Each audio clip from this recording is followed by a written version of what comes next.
میں تو کیٹیگوریکل میرا جواب ہے کہ قطعاً نہیں، بلکہ یہ بدعت ہے.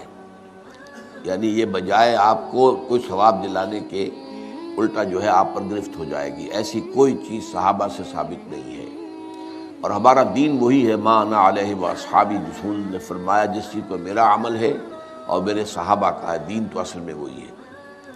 جہاں تک ایصال ثواب کا تعلق ہے، اس میں ہمارے ہاں ذرا کافی مختلف آراء موجود ہیں.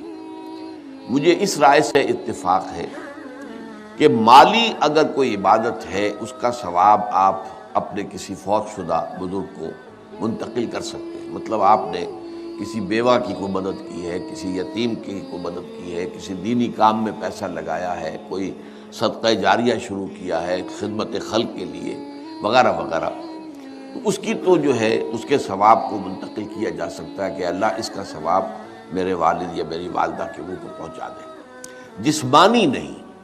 آپ نماز پڑھ کے کہیں اس کا ثواب، یا روزہ رکھ کر کہیں کہ اس کا ثواب، یا یہ کہ آپ قرآن پڑھ کر کہیں، یہ آپ ہی کو ثواب ہوگا.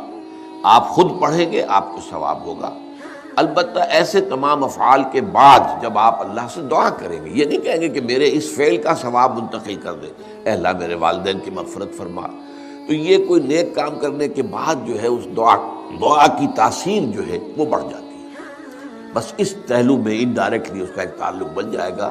ورنہ یہ کہ وہ اس طریقے سے بچوں کو بلانا اور پڑھانا اور یہ جو ہے سوئم میں کرنا اور قرآن خوانی کی محفلیں، یہ سب بدعات ہیں، اور یہ در حقیقت دین میں اضافے ہیں، اور ان کی کوئی حقیقت نہیں ہے. دیکھیے